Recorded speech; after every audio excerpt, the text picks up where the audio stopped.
Good morning dear students. आज के इस वीडियो में हम class 12 history chapter number 5 through the eyes of travellers perception of society, यात्रियों के नज़रिए से और समाज के प्रति उनकी धारणाएं, इसका तीसरा भाग पार्ट नंबर 3 पढ़ने जा रहे हैं। तो पार्ट नंबर 1 में हमने इब्न बतूता अल बिरूनी के बारे में पढ़ा, पार्ट नंबर 2 में इब्न बतूता के बारे में पढ़ा, और अब इस पार्ट नंबर 3 में हम जो तीसरा विदेशी यात्री था फ्रांकोइस बर्नियर, इसके बारे में पढ़ेंगे। तो बच्चों चलिए शुरुआत करते हैं। तो हमारा पहला टॉपिक है Francois Bernier, a doctor with a difference. Francois Bernier जो कि एक विशिष्ट चिकित्सक था।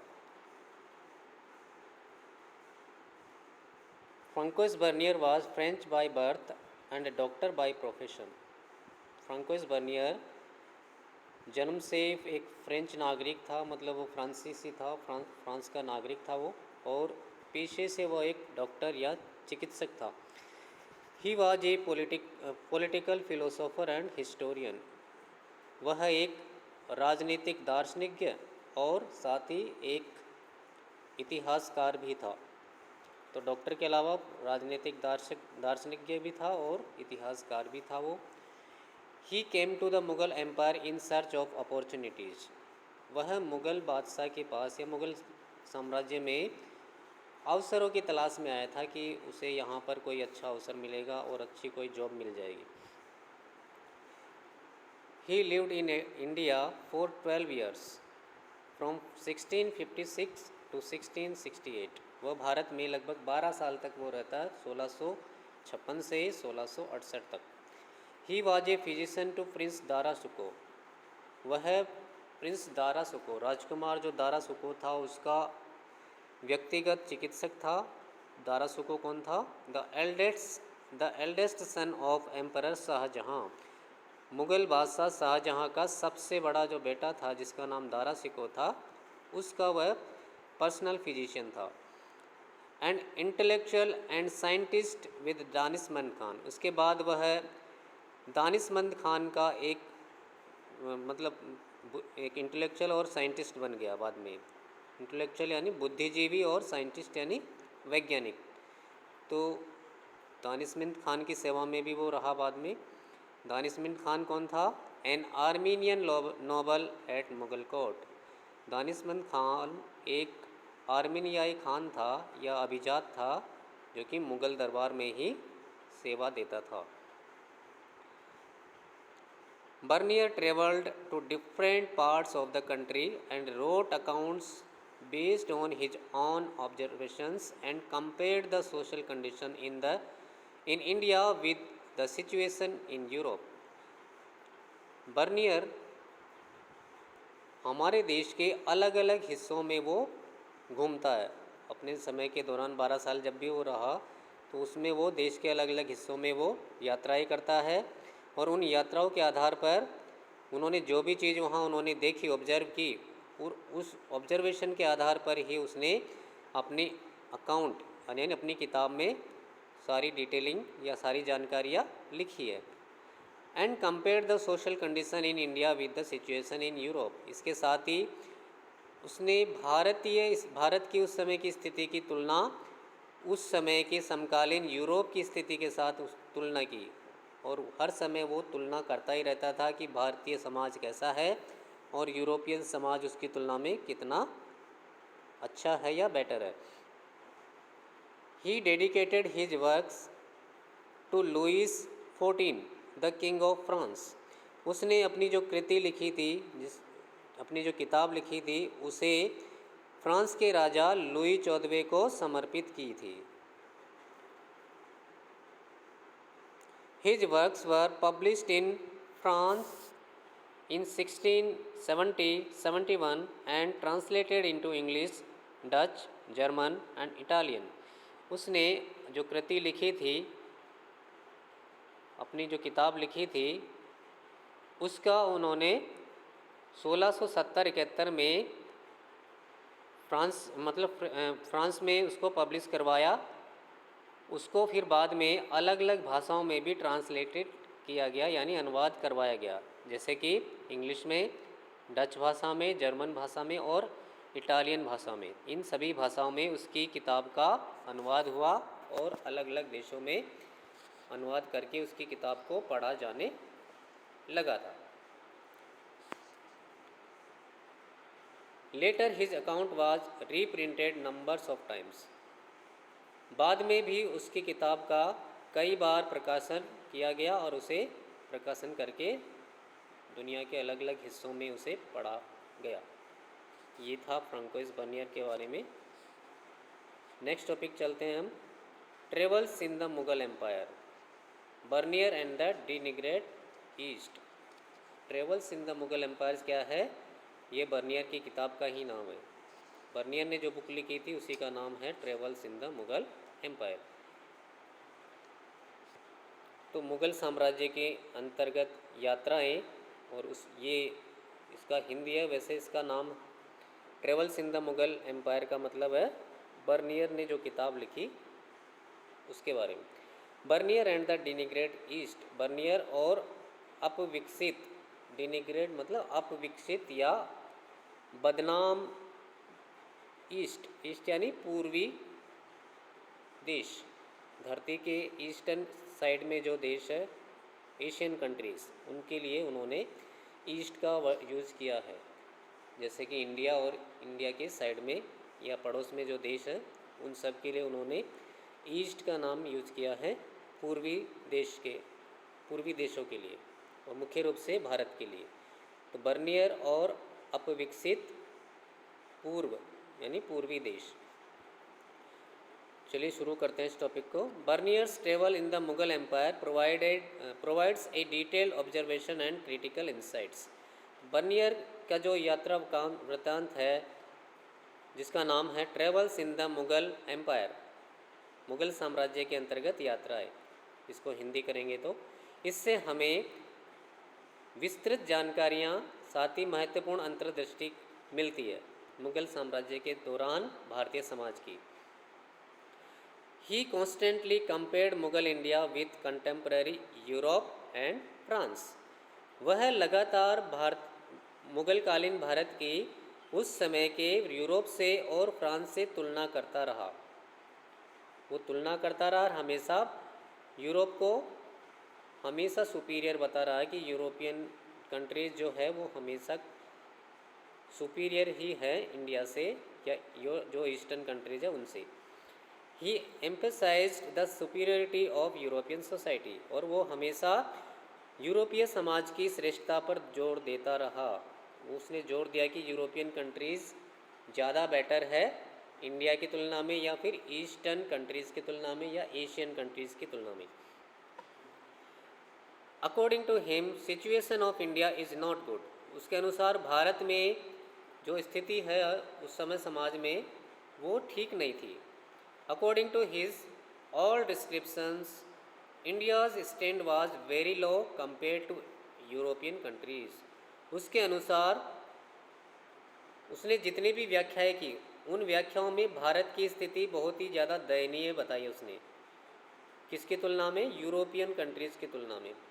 ठीक है, उसने जितने भी डिस्क्रिप्शन दिए भारत के बारे में या जितनी भी व्याख्याएं की उन सभी व्याख्याओं में उन्होंने भारत को हमेशा हीन या दयनीय ही बताया और यूरोपियन कंट्रीज़ को हमेशा सुपीरियर या श्रेष्ठ बताया। ये था travels in the Mughal empire, जो कि उसकी बुक का नाम था, और उसमें किस तरह से उसने भारत को बदनाम करने की और ईस्टर्न कंट्रीज़ को, पूर्वी एशियाई कंट्रीज़ को बदनाम करने की कोशिश की है। नेक्स्ट टॉपिक पे चलते हैं हम, the question of land ownership. भू स्वामित्व का या ज़मीन पर जो मालिकाना हक होता है उसके ऊपर भी वो सवाल खड़े करता है। तो वो क्या क्या सवाल खड़े करता है वो इस टॉपिक के द्वारा हम जानेंगे। भू स्वामित्व के ऊपर सवाल या प्रश्न। According to Bernier, one of the fundamental differences between Mughal India and Europe was the lack of private property in the Indian society. तो बर्नियर के अनुसार मुगल इंडिया में मतलब मुगलकालीन भारत में और यूरोप के अंतर्गत जो बुनियादी अंतर था वो ये था कि भारतीय समाज में प्राइवेट प्रॉपर्टी यानी निजी संपत्ति की कमी थी। भारत में निजी प्रॉपर्टी बहुत कम थी या थी ही नहीं, ऐसा बर्नियर का कहना है। और यही सबसे ज़्यादा फंडामेंटल डिफरेंस या बुनियादी अंतर है मुग़ल इंडिया के बीच में और यूरोप के बीच में। He had a firm believe in the virtues of private property. उससे प्राइवेट प्रॉपर्टी यानी निजी संपत्ति के गुणों में या खूबियों में बहुत ज़्यादा विश्वास था, पक्का विश्वास था। वो प्राइवेट प्रॉपर्टी का हितैषी था, वो हिमायती था, वो हमेशा चाहता था कि लोगों के पास प्राइवेट प्रॉपर्टी या निजी संपत्ति होनी चाहिए। Crown ownership of land was harmful for both state and it's people. वह आगे कहता है कि जो क्राउन ओनरशिप है, मतलब राजकीय स्वामित्व या सरकारी स्वामित्व, जैसे राजा का स्वामित्व हो गया पूरी ज़मीनों पर, तो वह पूरे राज्य के लिए भी और राज्य में रहने वाले लोगों के लिए, दोनों के लिए हानिकारक है। ही thought that the Mughal emperor owned all land and distributed it among the nobles. उसका सोचना था या वह सोचता था कि मुग़ल बादशाह सारी ज़मीन का मालिक था, जितना भी उसका एम्पायर या साम्राज्य है उस सारी ज़मीन का मालिक मुग़ल एम्परर ही है, और वह अपनी मर्जी से उसे अपने नोबल्स में या अपने अभिजातों में, मंत्रियों में, सैनिकों में और दूसरे कुलीनों में बांट देता है। He argued that lands under the crown ownership could not be passed on to their children. वह आगे कहता है कि इस प्रकार से जो ज़मीन राजा द्वारा उनके अभिजातों को दी जाती है, उस ज़मीन को वो अभिजात अपने बच्चों को भी पास ऑन नहीं कर सकते, मतलब वो अपने बच्चों को वो ज़मीन नहीं दे सकते, क्योंकि उनके बाद वो ज़मीन वापस राजा के पास या बादशाह के पास चली जाती थी। तो अभिजातों को जो ज़मीन मिलती थी वो उन्हें अपने बच्चों को भी नहीं दे सकते थे या अपने बच्चों के नाम नहीं कर सकते थे। So they were averse to any long term investment in the sustenance and expansion of production. इसीलिए इस प्रकार जब वो अपने बच्चों को अपनी प्रॉपर्टी या ज़मीन नहीं दे सकते थे, तो वो हमेशा उसमें कोई निवेश करने के खिलाफ रहते थे। ठीक है, उस पर कभी लंबी अवधि के लिए या लॉन्ग टर्म इन्वेस्टमेंट नहीं करते थे। उनको पता होता था कि कभी ना कभी हमसे ये ज़मीन बादशाह वापस ले लेगा, तो हम इसमें क्यों इन्वेस्ट करें, कुछ इसको सुधार करने के लिए कोई कोशिश वो नहीं करते थे। ठीक है, तो और उत्पादन में बढ़ोतरी बनाए रखने के लिए भी कोई ज़्यादा वो उसमें ना तो निवेश करते थे, ना ही कोई दूसरे प्रयास करते थे, क्योंकि उन्हें पता होता था कि कुछ सालों के बाद जब वो उन राजा के नोबल नहीं रहेंगे तो उनसे वो वापस छीन लिया जाएगा। इसलिए वो लॉन्ग टर्म इन्वेस्टमेंट करते ही नहीं थे। इससे प्रोडक्शन भी नहीं बढ़ता था और ज़मीन की हालत भी ठीक नहीं हो पाती थी। The absence of private property prevented the emergence of the class of improving landlords, as it was in Western Europe to maintain and improve the land. Bernier का ये भी कहना था कि निजी संपत्ति के अभाव की वजह से जो एक बेहतर भूमि धारकों का वर्ग का निर्माण होना था या उद्भव होना था, वह भी नहीं हो पाया, जो कि वेस्टर्न यूरोपियन कंट्रीज़ में भूमि सुधार और रखरखाव के लिए एक बहुत ही महत्वपूर्ण वर्ग माना जाता है। यूरोपियन कंट्रीज़ में यह इम्प्रूविंग लैंडलॉर्ड्स क्लास बहुत ज़्यादा है और उसी वजह से वहाँ पर प्रोडक्शन भी अच्छा होता है और ज़मीन मेंटेन भी रहती है और उसमें इम्प्रूवमेंट भी देखने को मिलता है। लेकिन प्राइवेट प्रॉपर्टी के एब्सेंस की वजह से कोई भी व्यक्ति उसमें इन्वेस्ट नहीं करना चाहता है। साथ ही इस वजह से जो इम्प्रूविंग लैंडलॉर्ड क्लास थी वह भी नहीं उभर कर आ पा रही है, जबकि वेस्टर्न यूरोपियन कंट्रीज़ में ये क्लास उभर चुकी है और वही ज़मीन को मेंटेन रखती है और वह उसमें इम्प्रूवमेंट या सुधार कार्य भी करती है। It had ruined the agriculture and oppressed the peasants and living standards of all sections in the society declined except the ruling aristocracy. वह आगे कहता है कि इस प्राइवेट प्रॉपर्टी की कमी ने या फिर क्राउन ओनरशिप की वजह से इसने पूरी तरह से खेती को बर्बाद कर दिया है, एग्रीकल्चर को बर्बाद कर दिया है। साथ ही किसानों का उत्पीड़न या उसका दमन भी किया है, शोषण किया है, और सभी वर्गों का जीवन स्तर भी डिक्लाइन हो गया है। मतलब सभी वर्गों के जीवन स्तर में गिरावट देखने को मिल रही है, एक्सेप्ट द रूलिंग एरिस्टोक्रेसी। केवल जो रूलिंग एरिस्टोक्रेसी है, यानी शासक वर्ग है या उसके जो अभिजात वर्ग या कुलीन वर्ग है, उन्हीं में लिविंग स्टैंडर्ड्स अच्छा है। बाकी समाज के दूसरे सभी वर्गों में लिविंग स्टैंडर्ड्स गिर गए हैं, उनमें कमी देखने को मिल रही है। ये था topic the question of land ownership. Okay, next topic है Bernier's descriptions on the social condition of India. Bharat की सामाजिक स्थिति के बारे में बर्नियर का वर्णन या विवरण। Bernier described Indian society as a consisting of undifferentiated masses of a very rich and powerful ruling class।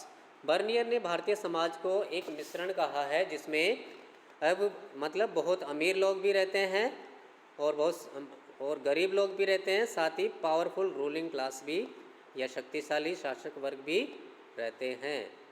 There was a wide gap between the poorest of poor and richest of the rich. यहाँ पर अमीर और गरीब में बहुत ज़्यादा अंतर देखने को मिलता है। अमीर बहुत ज़्यादा अमीर है, गरीब है तो बहुत ज़्यादा गरीब है। ठीक है, तो मतलब यहाँ पे दो ही उसके अनुसार यहाँ पर दो ही क्लास मानी जाती है, या तो बहुत अमीर व्यक्ति या फिर बहुत ही गरीब व्यक्ति। He says there is no middle class in India. Bernier यह भी कहता है कि भारत में कोई मध्यम वर्ग ही नहीं है, या तो अमीर व्यक्ति है या फिर गरीब व्यक्ति, मिडिल क्लास है ही नहीं। उसके अनुसार इंडिया में मिडिल क्लास है ही नहीं उस समय के अनुसार। ठीक है, तो बर्नियर ने ये कहा था कि there is no middle class in India, Bharat में कोई मध्यम वर्ग नहीं है। नेक्स्ट टॉपिक पे चलते हैं बच्चों, Bernier's descriptions on the Mughal emperor and his subjects. Mughal बादशाह और उसकी प्रजा के बारे में बर्नियर क्या कहता है, इस टॉपिक में हम जानेंगे। Bernier described that Mughal empire Bernier described the Mughal empire as the king of beggars and barbarians. Bernier ने मुगल बादशाह को भिखारियों और क्रूर लोगों का राजा कहा है, कि जो मुगल बादशाह है वो तो भिखारियों का और क्रूर लोगों का बादशाह है।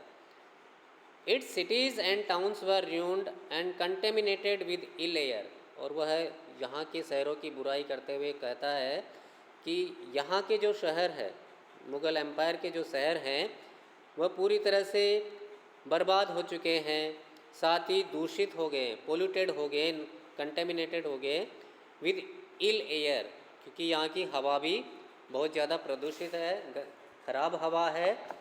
ठीक है, and fields over spread with bushes. साथ ही यहाँ के जो खेत है वह झाड़ियों से भरे पड़े हैं। ठीक है, झाड़ियों से और ऐसी चीज़ों से भरे पड़े हैं जो कि किसी काम के नहीं है। And full of pestilential मेरिसेस।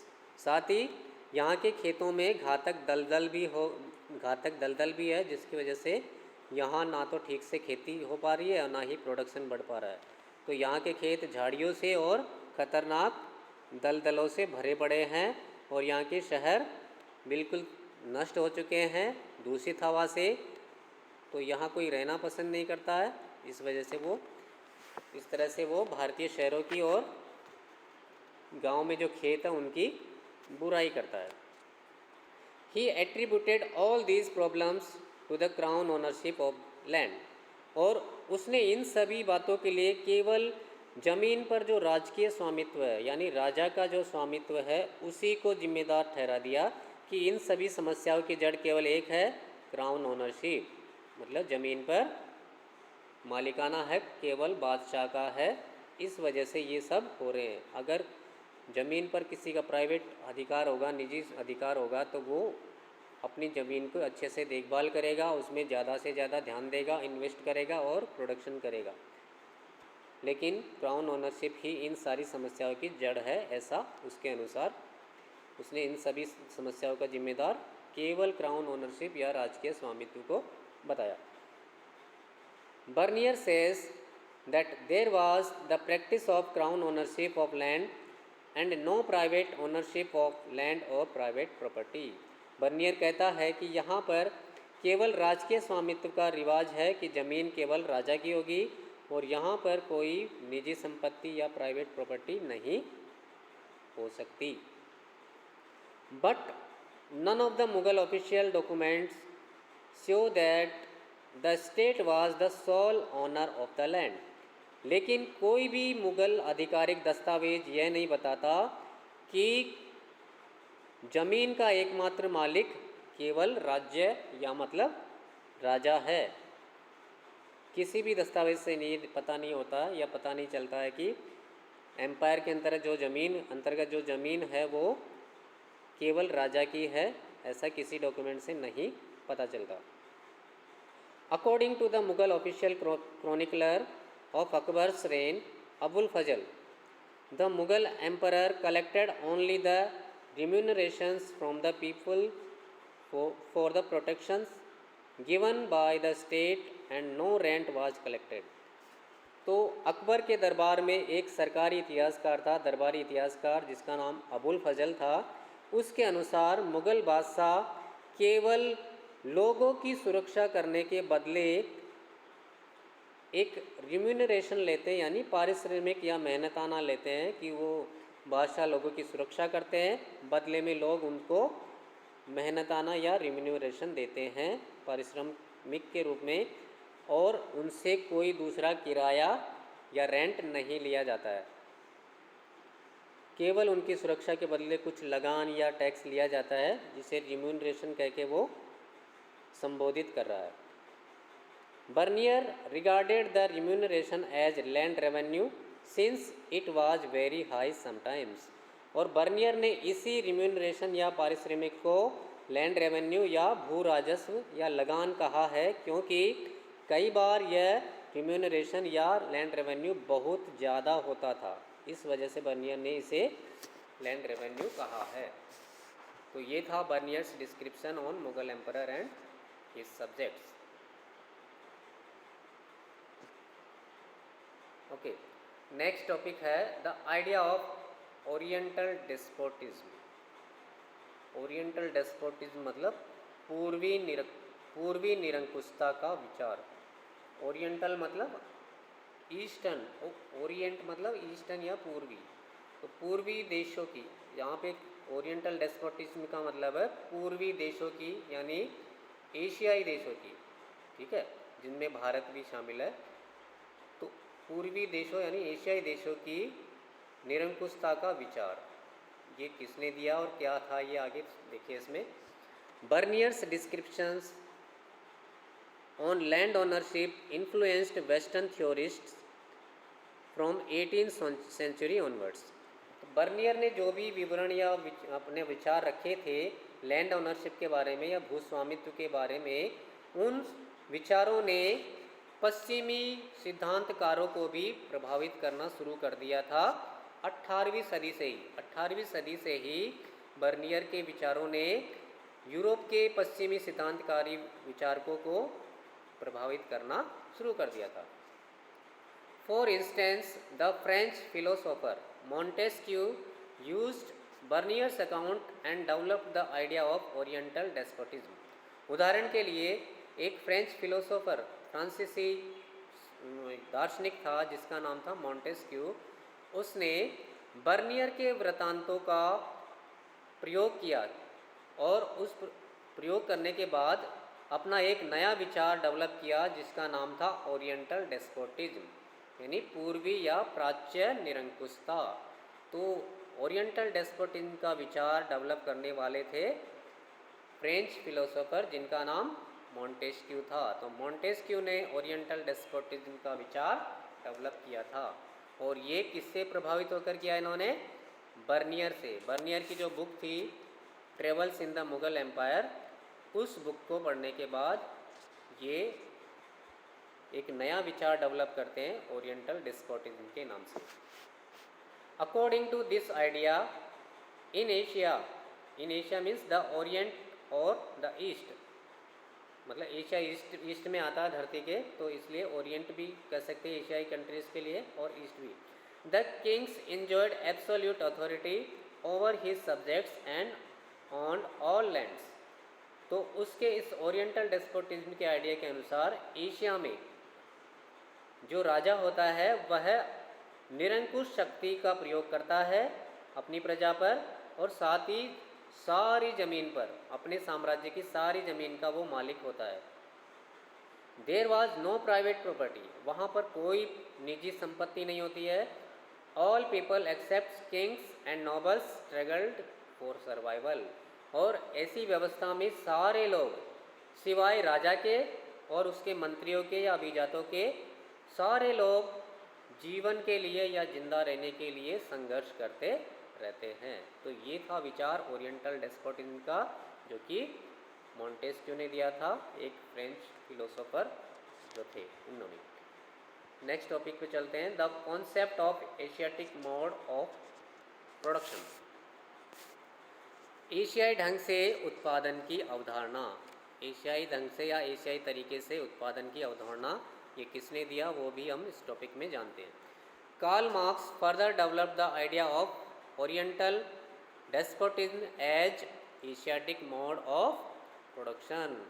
आगे चलकर कार्ल मार्क्स ने इस ओरिएंटल डेस्पोटिज्म को ही, मतलब पूर्वी निरंकुशता के विचार को ही एक नए नाम से जिसे कहा गया एशियाटिक मोड ऑफ प्रोडक्शन, यानी एशियाई तरीके के रूप में उत्पादन का एशियाई तरीका, ठीक है, या एशियाई उत्पादन शैली के रूप में डेवलप किया। तो एशियाटिक मोड ऑफ प्रोडक्शन जो कॉन्सेप्ट था वो दिया था कार्ल मार्क्स ने, ठीक है। ओरिएंटल डेस्पोटिज्म का विचार दिया था मॉन्टेस्क्यू ने। कार्ल मार्क्स ने भी इसी विचार को आगे बढ़ाया और एशियाटिक मोड ऑफ प्रोडक्शन यानी एशियाई उत्पादन शैली या उत्पादन के एशियाई शैली या तरीके को अपनाया या उसको डेवलप किया। Marx observes that before colonialism surplus production was appropriated by the state. Karl Marx यह मानता था कि कोलोनियलिज्म से पहले, मतलब उपनिवेशवाद से पहले, जब भारत में अंग्रेज नहीं थे, उससे पहले अंग्रेज आए उससे पहले का एरिया जो उससे पहले का टाइम बिफोर कोलोनियलिज्म कहलाता है, ठीक। तो अंग्रेज़ों के आने से पहले यानी मुग़ल एम्पायर के दौरान जो सरप्लस इनकम या सरप्लस प्रोडक्शन होता था, अधिशेष उत्पादन होता था, उसे राज्य द्वारा हड़प लिया जाता था। राज्य मतलब बादशाह और उसकी सरकार। तो बादशाह द्वारा और उसकी सरकार द्वारा उस सरप्लस प्रोडक्शन को हड़प लिया जाता था या उस पर कब्जा कर लिया जाता था। This led to the emergence of a society that was composed of a large number of autonomous and egalitarian village community. और इसी के कारण एक ऐसे समाज का निर्माण हुआ जो बड़ी संख्या में स्वायत्त और समतावादी या समान अधिकारवादी ग्रामीण समुदायों से मिलकर निर्मित हुआ था या बना था। The imperial court respected these villages as long as the flow of surplus was continued। और जो शाही दरबार था, राजा का दरबार जो था या बादशाह का जो दरबार था, इन गांवों का सम्मान तब तक ही करता जब तक कि उन गांवों से सरप्लस प्रोडक्शन आता रहता, यानी अधिशेष का प्रवाह होता रहता, तब तक राजा इनका सम्मान करता। और अगर वो कम हो जाता या बंद हो जाता या नहीं होता तो वो सम्मान ख़त्म करके उन पर कार्रवाई करता। Marx regarded this as a stagnant system. और कार्ल मार्क्स ने इस सिस्टम को या ऐसी स्थिति को या ऐसी प्रणाली को एक स्थिर प्रणाली माना है। तो ये था कार्ल मार्क्स का एशियाटिक मोड ऑफ प्रोडक्शन। तो बच्चों इस वीडियो में हम इतना ही करेंगे, बाकी बचा हुआ पूरा चैप्टर पार्ट नंबर 4 में ख़त्म करेंगे। धन्यवाद।